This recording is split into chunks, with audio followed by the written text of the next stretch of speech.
16. Bad news about dragons.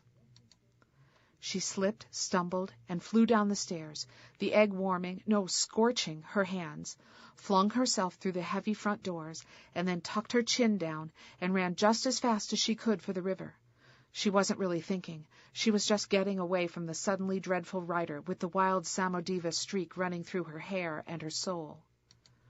The magic still roiling through the air made her feel sick, but she hung on to the egg and kept running.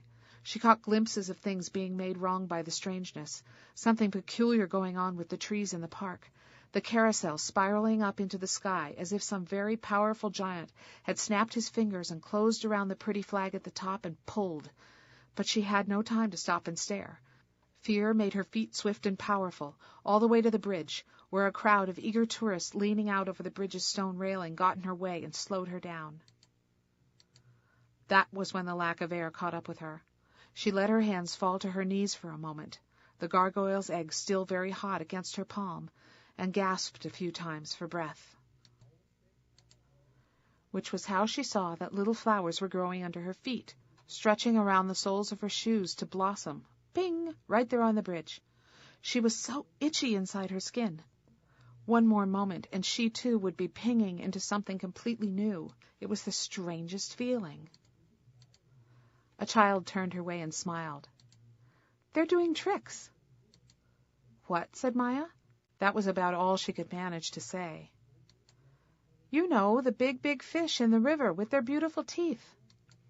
She stood up again and, on her toes, caught the merest glimpse of glittery creatures, almost too large to be fish, splashing about in the river.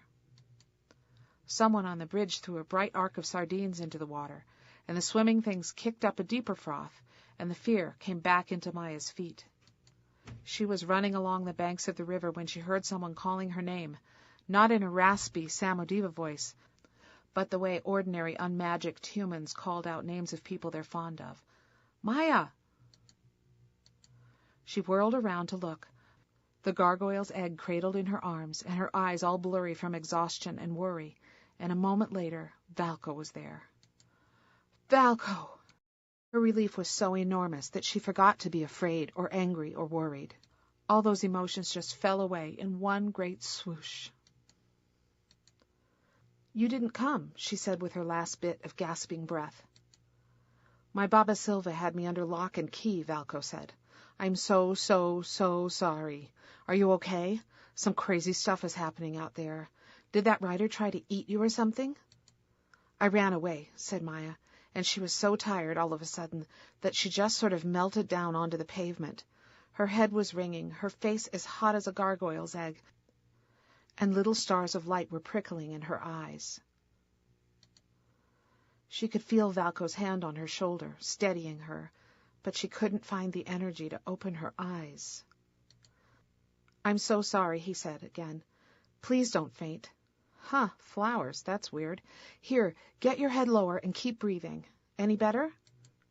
The roaring, starry heat was, in fact, beginning to fade.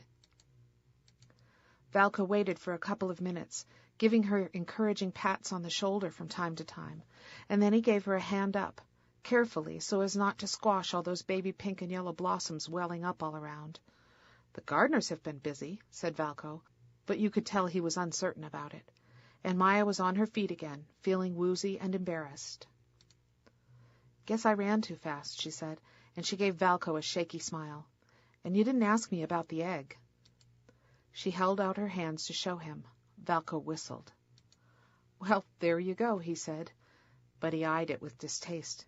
"You got it back. You have superpowers, know that?" Maya almost managed to laugh. "If I had superpowers, I'd be a better runner," she said. "Or you'd fly. That's more like it." They crossed the road that ran along the river. Now they were only a few feet away from the Bulgarian embassy, getting pretty close to Maya's own home, but apparently they weren't going directly there. Valko was steering her toward that imposing door. "Come in and catch your breath," he said. "You're still shaky, I can tell." That embassy had a lot of rooms she hadn't seen, back when she had come to dinner.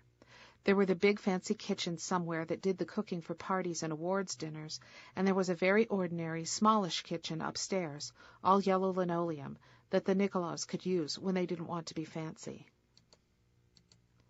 There was a vine made of linoleum climbing up one of its walls now, true, but that was just the strangeness making things fancy, not the Nikolaus. Her feet were behaving themselves, though. She took a quick look now and then just to check. No flowers. Valko poured her a glass of something very dark and sweet. "It's cherry juice," he said. "I read somewhere that fruit juice is good when you've had a shock. Nothing's much fruitier than cherry. Okay, tell me what happened at the writer's place." She had just gotten to the part where the writer started rasping crazy stuff about Maya being a dragon when she realized there was someone standing in the doorway of the kitchen. A stout woman with an eagle's beak of a nose and the most extraordinary mole on her cheek. It was hard for Maya to take her eyes off that mole. It was mountainous. The woman said something in Bulgarian to Valko, and Valko said a bunch of other things, also in Bulgarian. Maya had scrambled to her feet very fast, but that made the room start spinning again, so that she had to grab the table with one hand. "Watch out," said Valko's voice from Maya's right, and from the other side a strong, stub-fingered hand settled firmly on Maya's arm. Sit down, child," said Valko's grandmother with a mole. Her English had all sorts of jagged edges. "You fainted earlier, Valko says." She made a disapproving sound with her tongue. "Strange weather this day. Odd things going on. Stay sitting. See? I'll sit too." Boom! She had pulled another chair to the table and sat down, facing Maya. "Make me tea, Valko." Valko jumped up to fill the kettle. "Now," said the grandmother with a mole. "Maya, that's your name?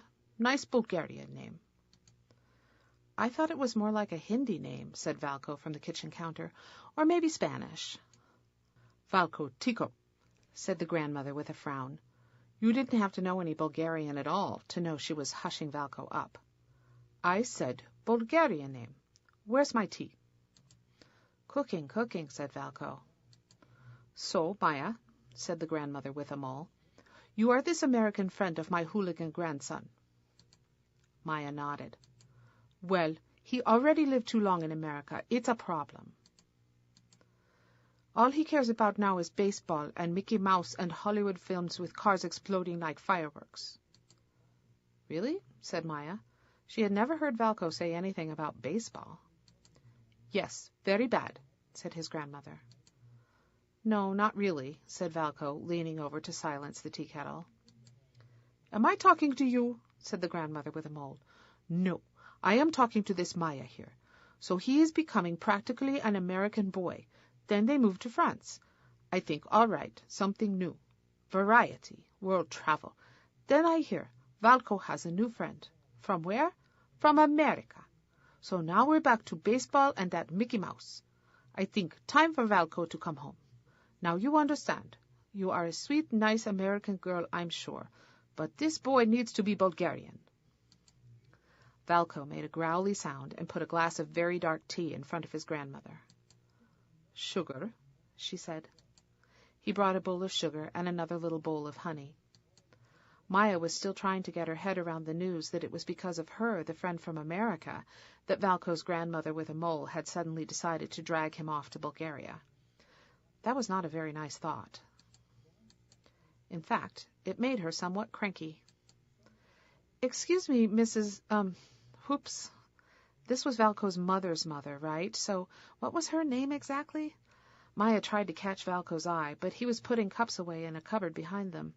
Valko's grandmother took a sip of her tea, eyeing Maya over the top of her glass all the while. "Never mind. Baba Silva will do," she said finally, with a gruff little snort that made her mountainous mole tremble slightly. "Go ahead. Say what you want." "I think you have the wrong impression of Valko," said Maya. "That's what I was wanting to say, Baba Silva." "Oh, well, do explain then. He's my only grandson. I guess I know him quite as well as anybody." Maya had that slightly sickening feeling she had often had in dreams, when there's a big crowd and a stage and someone wanting you to turn cartwheels or play piano concertos or make a big speech on a subject you know nothing about. What do? You open your mouth and you do your best to start speaking.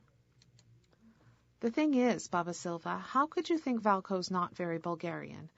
That just seems like a mistake somehow. I mean, I've never heard him say anything, not the slightest thing ever, about baseball. Valko has been telling me about Bulgarian culture. He said to bring an odd number of flowers and not chrysanthemums. I've learned a lot about the Bulgarianness of yogurt. All right, that was a bit of a stretch, but sometimes in dreams you can get away with stuff like that. He's been teaching me Bulgarian words. He explained what the crazy woman meant when she called me a zme. Thwomp! Maya jumped in her chair, but it was just Baba Silva letting one of her massive, stubby-fingered hands drop, like a brick, like a book, like the heavy tail of a dragon, onto the cheerful yellow and red of the tablecloth. Pause, said the grandmother with a mole. Explain about the zme. Baba, said Valko, giving her a slightly nervous smile as he sat down at the table. We're trying to make her feel better, not frighten her to death. I'm not frightened, said Maya. Then she eyed the grandmother's narrowed eyes and truly mountainous mole. Not too frightened, anyway. The woman said I was a zme because she was crazy. Or because she's right, maybe. You, Maya, are you a zme? No, said Maya with some hesitation. It wasn't that she wasn't sure whether she was a dragon or not, but that she couldn't tell where Baba Silva was heading, asking questions like that. No, you sure? Baba Silva leaned closer to Maya. At that distance she was a little frightening. Very sure? Baba, please be nice, said Valko from the other side of the table. Maya was remembering eye contact. She looked that grandmother with a mole right in the eye. How could I be a dragon and not know it, she said. I'm definitely not a zme. Ha, said Valko's grandmother, as if she had just scored a major point. Valko, explain to the girl about zme. I was going to ask you, actually, said Valko. Ha, said Baba Silva again. She settled back in her chair. Well then, what you don't know about zme, not like your silly-headed dragons, all simple like lizards. Bulgarian zme, much more twisty and beautiful and complicated. Many things at once. Flying bird and big snake, okay, and human being too. Yes, Maya, a person can be a zme. Why not? Changing shape all the time. Maybe your village has a secret cave nearby? Maybe the zme lives there. Maybe he's kind and protects you, and maybe he eats you. But maybe he comes to you like a beautiful boy or girl, and you fall in love with the beautiful zme. Sad, sad story, love with zme. Sweet songs, but death at the end. Oh, yes. She looked like she got a good bit of satisfaction, that grandmother with a mole, from the thought of sweet songs and death at the end. I'm still not a dragon, though, said Maya. Good for you, said Baba Silva. Dangerous to love a zme, dangerous to be a zme. Human beings hunt them, you know. Not just old St. Georgi with his horse and his sword. You know why they hunt the zme? She leaned forward again. A man eats the heart of a zme, and he gets strong, strong, strong. An already strong man becomes some great hero warrior. A sick, weak, dying man jumps up and lives again. You can see, Maya. Not so good, huh, to be a zme. Sweet songs are nice, but then death. And then someone cooks up your dragon heart, all so tasty, delicious, with garlic and rosemary. Baba Silva, said Valko reprovingly. It was true that for a moment there his grandmother with a mole had just about been smacking her lips. Maya looked at her own very human hands, which were pale and ordinary and so extremely undragon-like, and a tendril of fear sneaked itself down into her bones and took root. What had those gargoyles really done when they translated Fourcoy's evil plans into Bulgarian? It wasn't much good changing Maya must sacrifice her life for mine into life comes from eating the heart of the zme, if crazy women were still going to come running after her, pointing with their crazy fingers and calling her dragon, dragon, dragon. But that thought was enough to make Maya stubborn all over again. She was not a dragon, no, but she had a tough skin, didn't she? And a sharp-clawed brain, and for that matter, a spine. And my heart, said Maya to herself, is not tasty delicious. So there.